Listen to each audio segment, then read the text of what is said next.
বিজয় বাংলাদেশ, বিজয় নতুন ধারা, নতুন ধারার অঙ্গীকার, দুর্নীতি থাকবে না আর।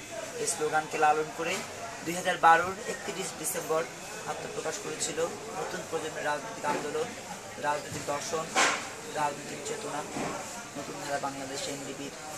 আজকে 148টি উপজেলা, জেলা এবং বিভাগীয় কমিটি আমাদের রয়েছে। এই কমিটিগুলোতে যে নেতাকর্মীরা রয়েছেন, সেই নেতাকর্মী সহ সারা দেশের সকল রাজনীতি সচেতন, স্বাধীনতার সপক্ষের নতুন প্রজন্মকে জানাচ্ছি আজকে আড্ডার পক্ষ থেকে সংগ্রামী সালাম ও শুভেচ্ছা। আসসালামু আলাইকুম। আপনারা জানেন, নতুন ধারা বাংলাদেশ এনডিবির রাজনৈতিক যে চেতনা, সেটি 71 থেকে, যে প্রেরণা সেটি 52 থেকে, এবং আমাদের যে কর্মসূচি সেটি প্রতিটি গণতান্ত্রিক আন্দোলনে নিবেদিত জাতীয় বীরদের প্রতি সর্বোচ্চ সম্মান প্রদর্শনের মধ্য দিয়ে ক্ষুধা, দারিদ্র্য, দুর্নীতি, সন্ত্রাস, চাঁদাবাজি, খুন, গুমমুক্ত একটি সমৃদ্ধ বাংলাদেশ গড়ার কর্মসূচি। আর তারই ধারাবাহিকতায় আমরা বিভিন্ন সময় বিভিন্ন রকমের কর্মসূচি দিয়ে যাচ্ছি একের পর এক। গত 6 বছরে নতুন ধারা বাংলাদেশ এনডিবির 2 জন মহাসচিব পরিবর্তন হয়েছে। বর্তমান যিনি মহাসচিব রয়েছেন, দেশের 80 দশকের অন্যতম কবি চঞ্চল মেহমুদ কাশেম, তিনি নির্বাচিত হয়েছেন আমাদের জাতীয় সম্মেলনে। এছাড়াও আমাদের সাথে রয়েছেন নতুন ধারা বাংলাদেশ এনডিবির senior vice chairman Shanta Farzana, আমাদের সাথে রয়েছেন vice chairman doctor Jahangira, HR Shakil, Forzul Islam Kamal, senior যুগ্ম মহাসচিব হিসেবে রয়েছেন ঢাকা মহানগর দক্ষিণের সংগ্রামী সভাপতি মাহমুদ হাসান তাহের, যুগ্ম মহাসচিব হিসেবে রয়েছেন নতুন ধারা বাংলাদেশ এনডিবির দীর্ঘদিনের পরীক্ষিত বন্ধু মনির জামান, ফরাদ শিমুল। আমাদের নতুন প্রজন্মের বিভিন্ন রকম আন্দোলন সংগ্রামে যারা যুক্ত রয়েছেন, এই আন্দোলন সংগ্রামের প্রতিটি কর্মসূচিতে যারা আমাদেরকে প্রেরণা দিয়ে যাচ্ছেন, বিশেষ করে ভারত সৈনিক লায়ন শামসুল হুদা, আমাদের ভারত সৈনিক বীর মুক্তিযোদ্ধা আব্দুল মান্নান আজাদ, আরও অনেকেই আমাদের সাথে রয়েছেন যারা আমাদেরকে প্রেরণা দিয়ে যাচ্ছেন, উৎসাহ দিয়ে যাচ্ছেন। এখানে যার কথা না বললে নয়, তিনি lion doctor Abul Kasem Bhuiya, master M A Jalil, Fazlul Haque member, বীর মুক্তিযোদ্ধা ফজলুল হক সহ আরও অনেকেই যারা আমাদের প্রেসিডিয়াম হিসেবে দায়িত্ব পালন করছেন। নতুন ধারা বাংলাদেশ এনডিবির একটি বড় কর্মসূচি রয়েছে 22শে সেপ্টেম্বর।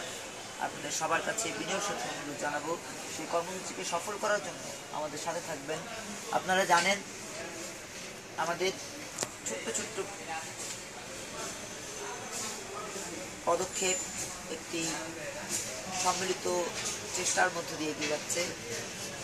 আর তারই ধারাবাহিকতা 22শে সেপ্টেম্বর যে কর্মসূচিটি আমরা হাতে নিয়েছি সেটি হচ্ছে যে, আপনারা দেখতে পাচ্ছেন আমার কাছে একটি লিফলেট, এখানে দেয়া আছে আমাদের গ্যাস, বিদ্যুৎ, তেল, বাড়ি ভাড়া, তারপরে আমাদের দৈনন্দিন যেই প্রয়োজনীয় দ্রব্যমূল্য, সেই দ্রব্যমূল্যের দাম বৃদ্ধির প্রতিবাদে একটি কর্মসূচি। এই কর্মসূচিটি 22শে সেপ্টেম্বর পালিত হবে। আপনাদের সবার কাছে বিনয়ের সাথে বলবো, একটি সমৃদ্ধ বাংলাদেশ গড়ার জন্য শুধু মুখে, শুধু কথায়, শুধু অনলাইনে আমরা আপনাদের অংশগ্রহণ চাই না, আমরা চাই কাঁধে কাঁধ মিলিয়ে এগিয়ে যেতে। গতকালকে লাইভ আড্ডায় আমি এই কথাগুলো বলেছিলাম। সাথে আরেকটি বিষয় ছিল, সেটি হচ্ছে রোহিঙ্গা ইস্যু। আজকে আমাদের সারা দেশে মিডিয়া মাফিয়া, সারা দেশে অর্থনৈতিক মাফিয়া যারা রয়েছে, আপনারা জানেন শেয়ার বাজারে কোটি কোটি টাকা আত্মসাৎ করা হয়েছে। আপনারা জানেন মিডিয়ার নামে এখন দালালি চলছে, চামচামি চলছে। এমন একটি সময় আসলে কাঁধে কাঁধ মিলিয়ে এগিয়ে আসার কোনো বিকল্প নেই। আমি বিনয়ের সাথে নতুন প্রজন্মের যারা প্রতিনিধি রয়েছেন, আমার 7 লক্ষ নেতাকর্মী সমর্থক শুভানুধ্যায়ী যারা রয়েছেন, তাদের কাছে বিনয়ের সাথে বলবো, এই দেশ আপনার মা, এই মাকে বাঁচানোর দায়িত্ব আপনার, আমার, আমাদের সকলের। আর এই কারণেই রোহিঙ্গা ইস্যুর ব্যাপারে একটু কথা বলতে চাই। সেটি হচ্ছে যে, নতুন ধারা বাংলাদেশ এনডিবি মনে করে এই রোহিঙ্গাদেরকে একটি চক্র আমাদের এই দেশে, আমাদের এই ভূখণ্ডে পাঠিয়েছে। আমরা এই ইস্যু নিয়ে যেটি মনে করি সেটি হচ্ছে যে, রোহিঙ্গাদেরকে এখনই তাদের স্বভূমিতে পাঠিয়ে দেওয়া উচিত।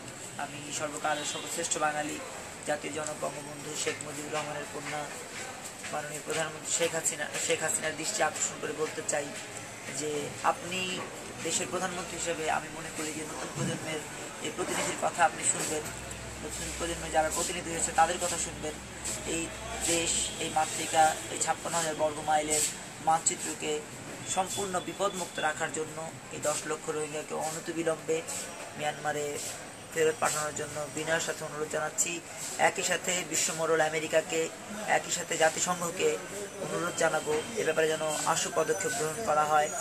পাশাপাশি নতুন প্রজন্মের পক্ষ থেকে আরেকটি বিষয় আপনাদের কাছে উপস্থাপন করতে চাই, সেটা হচ্ছে কিউবায় গত পরশুদিন বড় ধরনের একটি আপনার হেরিকেন হয়েছিল, একটি ঘূর্ণিঝড় হয়েছিল, সেখানে বিপর্যস্ত হয়েছে কিউবায় লক্ষ লক্ষ মানুষ।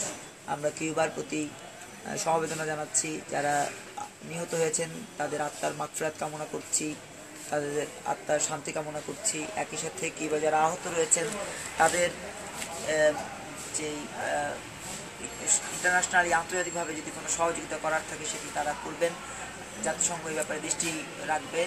পাশাপাশি আমরা বাংলাদেশের পক্ষ থেকে আমাদের সামর্থ্য অনুযায়ী চেষ্টা করবো কিউবার পাশে দাঁড়ানোর জন্য।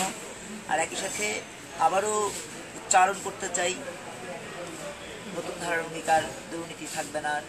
দুর্নীতিমুক্ত বাংলাদেশ গড়ার স্বপ্ন নিয়ে নতুন ধারা বাংলাদেশ এনডিবির আত্মপ্রকাশ। আর সেই আত্মপ্রকাশের সূত্রতায় আজ আমরা আপনাদের দাঁড়ে দাঁড়ে পৌঁছে যাচ্ছি, বিভিন্ন স্থানে আমাদের নেতাকর্মীরা পৌঁছে যাচ্ছে। টান দিয়েছি উত্তরাঞ্চলের বিভিন্ন জেলায় উপজেলায়, এখন রোহিঙ্গা ইস্যু নিয়ে কথা বলছি, কর্মসূচি দিচ্ছি। আগামীকালকেও একটি কর্মসূচি রয়েছে আমাদের ঢাকা বিশ্ববিদ্যালয়ে।